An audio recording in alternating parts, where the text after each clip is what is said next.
If you have been watching this channel for any length of time, then what I'm about to say is probably going to shock you. I have stopped buying crypto, and I think you should too. Hey everyone, my name is Jeremy, and if you want to follow along my journey as I build wealth for my family, then subscribe to the channel, hit the bell icon so you don't miss a thing. And remember, none of this is intended to be financial advice. I am merely a guy sitting in front of a computer talking to a camera.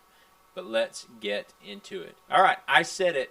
I don't think you should be buying crypto anymore, and I am not buying crypto either. But let me put some clarification on what exactly is crypto and also why I believe this. So let's jump to the computer. All right, so the reason that I'm not buying crypto, let me first make a clarification. One, I do not put Bitcoin into the overall crypto pot of things. So when I say don't buy crypto, I'm not talking about Bitcoin. I'm talking about everything else. Even THETA, even Ethereum, all of the other tokens that have come out over the last 15, 10 years, or whatever it's been, I'm not buying any of those anymore. But let me talk about the reasons why. So if we go back to 2000, in the year 2000, I was, I don't know, how old would I have been?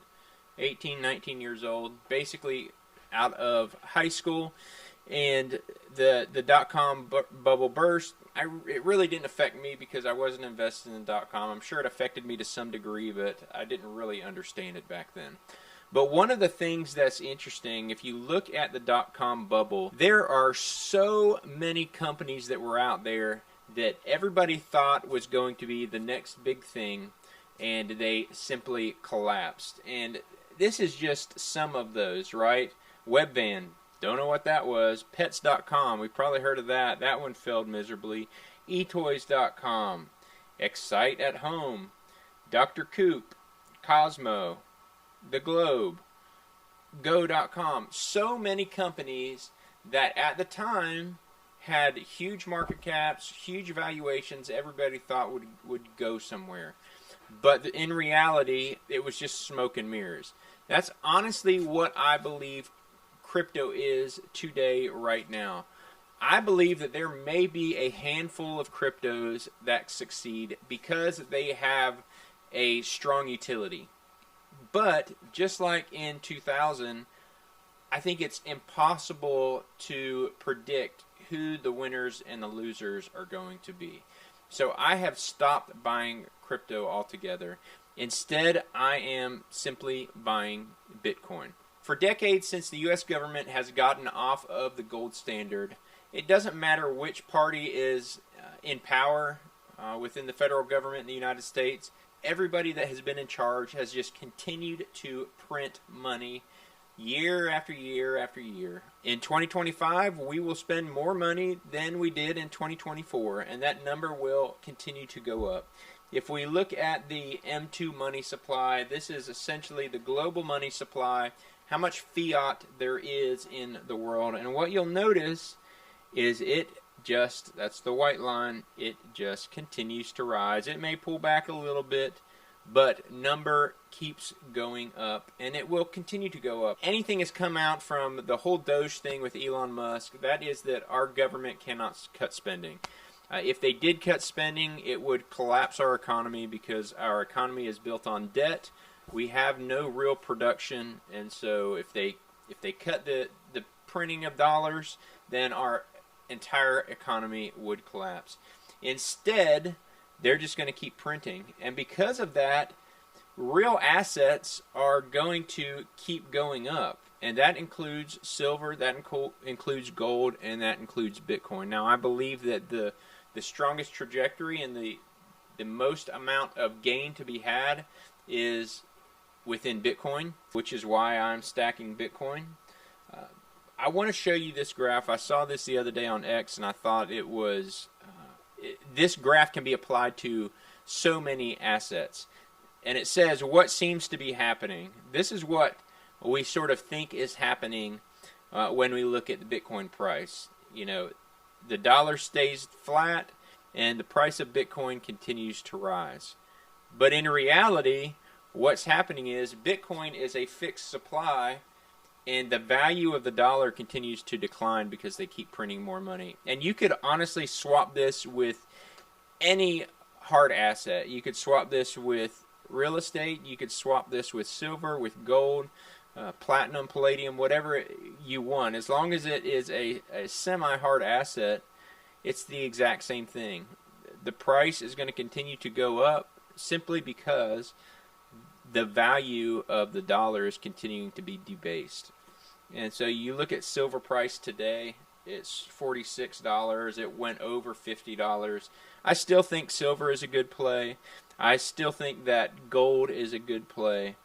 But I honestly believe that Bitcoin is the best play. If you think about prices going up, when gold begins to go up in value, what happens? Well, people start scrapping their jewelry. People start selling their bullion. Miners start mining more and generating more gold. Same thing with silver, although silver is more of a byproduct in gold mining.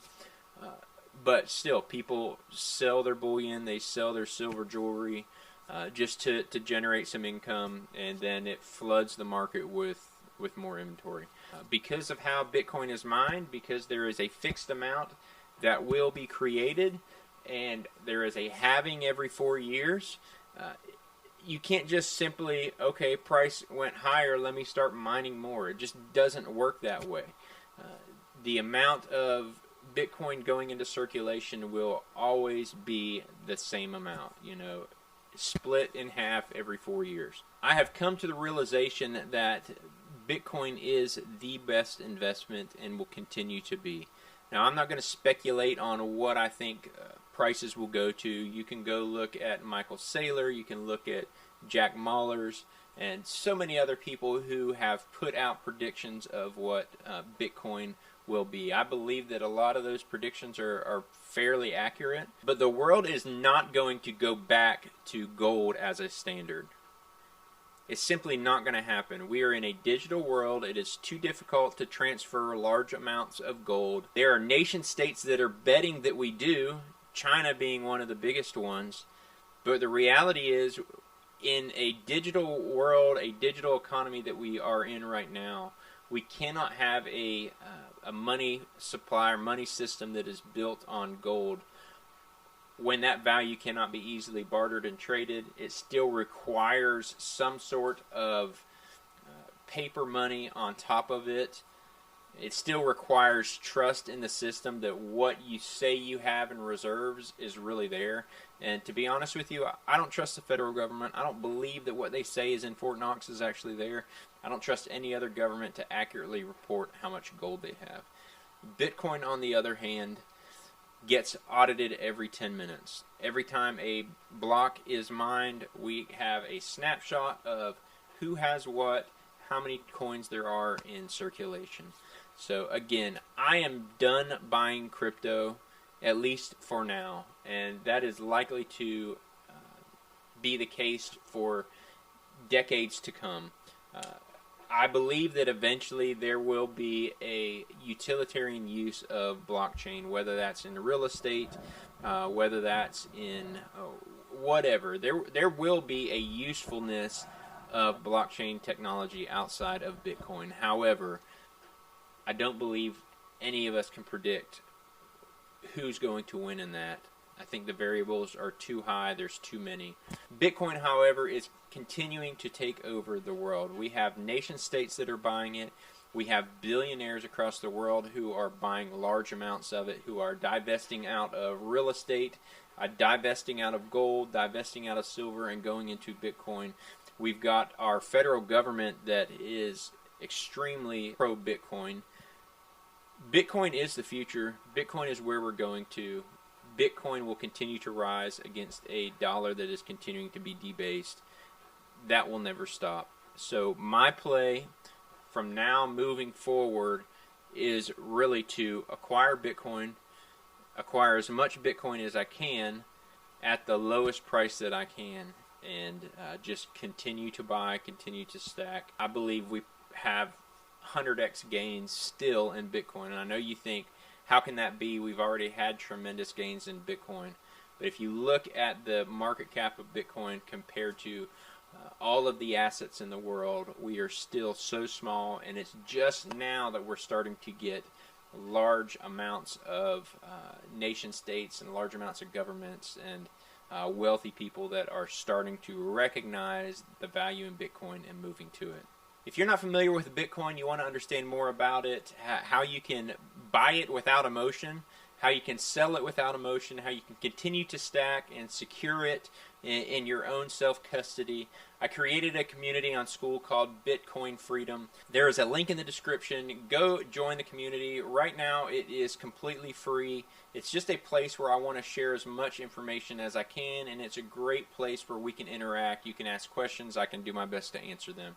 So again, go check out Bitcoin Freedom. Link is in the description. We'll see you on the next video.